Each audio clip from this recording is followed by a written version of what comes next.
Welcome to the deep dive. This is where we take a stack of your sources, could be articles, research, even our own notes, and really pull out those essential nuggets of knowledge, giving you that shortcut to being truly well informed. Now, before we get into today's topic, which is really fascinating, we want to let you know that this deep dive is brought to you by AI Opportune. If you're looking to build smarter, maybe you're a founder, a creative, or just someone interested in where AI is headed, AI Opportune is really your inside track. They cut through the hype, focusing on proven strategies, practical workflows, and real stories that actually move the needle, turning cutting edge tech into tools you can actually use. If that sounds like your kind of thing, you should definitely subscribe to the AI Opportune newsletter. It's like your weekly advantage in this whole AI era. You can stay ahead by subscribing at AI Opportune. Okay, so let's unpack this deep dive. Today, we're looking at something truly transformative, how artificial intelligence is, well, radically reinventing patient care.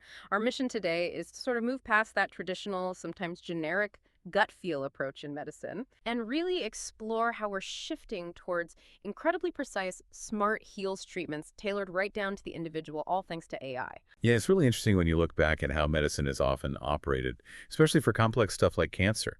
A doctor gets a diagnosis, they consult the standard guidelines, maybe a textbook, and often it's the same treatment plan for pretty much everyone with that diagnosis. It's necessarily been a broad brush approach. Right. And that approach definitely saved lives, no question. But it kind of misses a key thing. You, the patient, you aren't just a statistic in that textbook. Everyone's got unique genes, different lifestyles, different ways their body reacts to medication.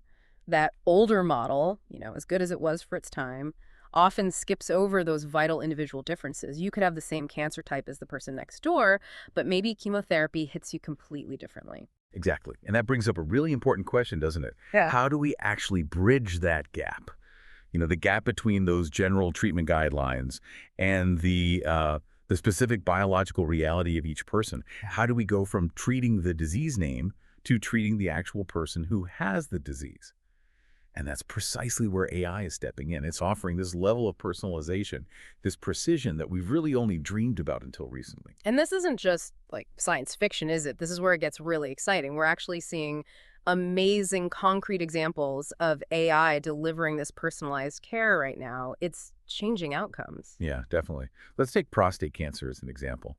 There's research involving teams in the US, the UK, and Switzerland. They've developed an AI test that looks at biopsy slides. And it's not just about confirming, yes, this is cancer. It goes way deeper. This AI can actually predict which specific patients are most likely to benefit from a particular drug. It does this by spotting these really subtle patterns in the cells, patterns that maybe even a highly trained human pathologist might miss. Wow. So, okay, let me get this straight.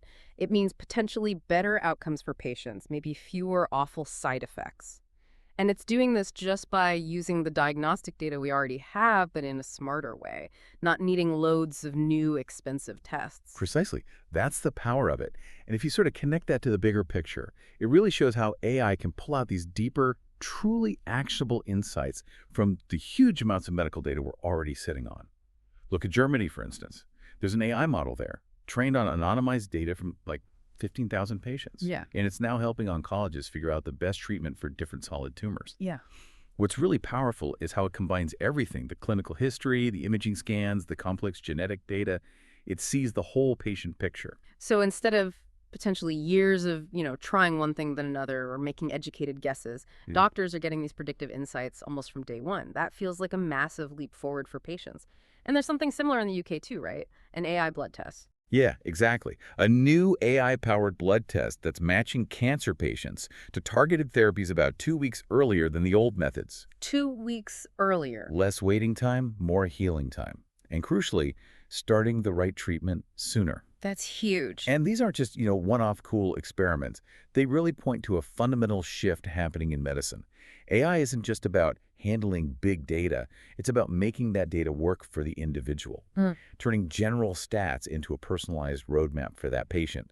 It's about optimizing decisions. Okay, that paints a really clear picture of the impact AI is having right now. So let's pivot a bit. What does this all mean for the innovators listening, the founders, the product people? You don't necessarily need to build a hospital or spend 20 years in research to make a difference here, do you? Oh, not at all. Actually, the personalized medicine space, especially with all these AI tools emerging, it's still surprisingly open for early builders. The big opportunity, I think, is for those who focus on practical, usable tools, things doctors can actually integrate into their workflow, not just, theoretical pie-in-the-sky ideas. This is where agile startups can really make their mark. Right. And our sources actually lay out a pretty practical path, like a step-by-step guide for people wanting to jump in and build something meaningful. What's step one? Where do you even begin? Okay, the absolute first thing is pick a specific narrow use case. Don't try to boil the ocean. Don't try to fix all of healthcare at once. The real leverage often comes from finding what some call thin slices of data.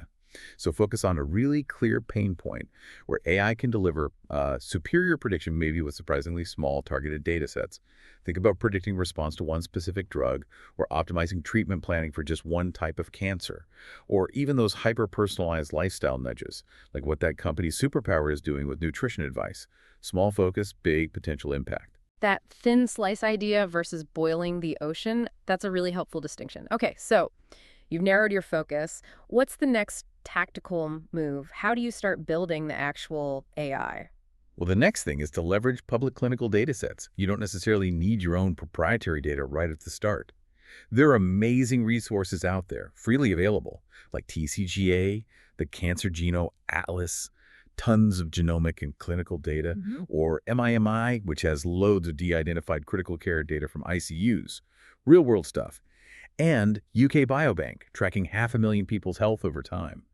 These are absolute gold mines for finding patterns and training your first models. Just like that German oncology team did, it lets you test your ideas before you even need to worry about getting access to more sensitive, private data. That makes a lot of sense. Use what's already out there to build your proof of concept. Okay, so you've got a model. It seems to be working on the public data. What's the crucial next step to make it, real? You have to partner with clinics early on. Cannot stress this enough. Even small, focused collaborations can be incredibly valuable. They help you validate your model in actual clinical settings. You get feedback, you understand the real workflow challenges. Look at Imageana. They built AI to spot biomarkers on lung cancer slides. Then they teamed up with Tempus, a big player in precision medicine, to actually get it used by doctors. That kind of early partnership is vital for refining the product and making sure it actually fits what clinicians need. Right, building it with the users, not just for them. So thinking about those users, the doctors, who are you really designing for? What does that user experience need to look like? Yeah, this is critical. You're building for busy doctors, not data scientists sitting in a lab. So the user experience has to be absolutely seamless, maybe even more important here than in other fields. Your tool needs to be usable in, 10 seconds, not 10 minutes, digging through menus. The goal should really be automating workflows, plugging right into the systems they already use. Think about that AI tool for breast cancer treatment that follows the NCCN guidelines. Those are the big clinical practice standards. It integrates those guidelines right into the doctor's workflow. They don't have to learn a whole new piece of software. They just get better, more precise information faster. Frictionless integration. That seems essential for getting doctors to actually adopt it. Okay, and the final piece of the puzzle, especially in a field that's, highly sensitive and regulated. Explainability and regulation. You have to prioritize these from day one. It can't be an afterthought. If you want doctors to use it, if you want regulators to approve it, your AI model must be transparent, or at least interpretable. Doctors and patients, too, need to understand why the AI is suggesting a certain treatment or prediction. What's the basis?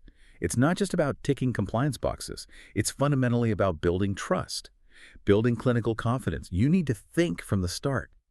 How will I explain this AI's thinking to a doctor, to a regulator? That transparency is absolutely non-negotiable if you want it used in the real world. It really feels like we're at a special moment here. This isn't just another tech trend, is it? Why is now the time for this kind of innovation? And why should someone listening, whether they're thinking of building something or just curious, really care about this convergence? Yeah, if you step back and look at the bigger picture, several things are coming together right now. First, the market itself. Personalized medicine, especially fueled by these generative AI tools that can do things like simulate drug responses, that market is projected to grow something like 25% annually through 2028. That's not hype. That's real sustained demand. Second, the technology cost. Genomic sequencing used to cost millions, now it's down to hundreds of dollars. So personal biological data is way more accessible. And third, the regulatory side is maturing. There are clearer pathways now for getting AI tools approved in healthcare, and clinicians themselves are becoming much more open to using these tools, partly because they're seeing the early successes. It's kind of a perfect storm. So you've got demand from hospitals, insurers, patients. Everyone wants healthcare that's smarter, safer, more tailored, more human. And at the same time, the tech is ready, the costs are down, and the rules are getting clearer. Exactly. It means this space isn't just ripe for innovation, it's actively calling out for it. If you're a founder, a product lead, maybe you have an AI background and you're passionate about making a real impact, this is a huge area of opportunity. And like we said, you don't need to aim to cure cancer on day one. But if you build a tool that helps, say, just 100 doctors make significantly better, more personalized decisions each week, think about that impact. That's a real, tangible change affecting potentially thousands of lives. That really counters the myth, doesn't it? The idea that you need. Yeah, it makes you ask, right? What if the real breakthroughs actually come from these really focused hypotheses, these thin slices of data? Instead of trying to tackle everything at once, many of the examples we talked about, the AI reading biopsy images, the AI analyzing nasal fluid, they started with a very clear, testable idea. A narrow data set and a laser focus on achieving a specific, real, clinical outcome. They weren't trying to redesign the entire system. They were solving one acute problem really well for a particular group. Like that Australian startup, Diagnose.io you mentioned, their RhinoM-AV tool. It sounds pretty simple on the surface. Analyze nasal fluid, suggest personalized asthma treatments. But the impact. Well, what's fascinating there is its simplicity and effectiveness. It's fast, it's low cost. And apparently it's already showing significant symptom relief in trials because it helps target treatment much faster than, say, traditional allergy testing. That's exactly the kind of targeted, almost nimble innovation that early-stage founders can pull off, especially maybe in places where there are gaps in the healthcare system, and these focused AI solutions can just leapfrog the older ways of doing things. Better care, almost instantly. It's about being incredibly precise and effective within a defined niche. So the takeaway message feels like, if your product improves care by even just 1% for thousands of people, or helps even a small number of doctors make much better decisions for their individual patients, you've already made a huge difference. You've won. That's a really powerful thought for you, the listener, to consider. Where could you build something impactful in this space? So we've seen AI isn't about replacing doctors. It's really about empowering them, helping them treat you as the unique individual you are, not just a pattern on a chart. And for those of you out there building things, the focused, practical tools you create today, they could genuinely be the reason someone gets exactly the right treatment at the right time next year. It really is about enabling smarter, more human-focused healthcare. One innovative product, one focused solution at a time. The future of personalized medicine isn't just something that's going to happen. It's being actively built right now by people maybe just like you listening. So don't just watch this AI revolution unfold, be part of leading it. You can start building smarter and stay ahead of the curve by subscribing to the AI Opportune newsletter. Remember, that's your weekly advantage in the AI era. Find it at AI Opportune. Thank you so much for joining us on this deep dive into the really exciting future of personalized medicine. Until next time, keep digging for those insights and keep building.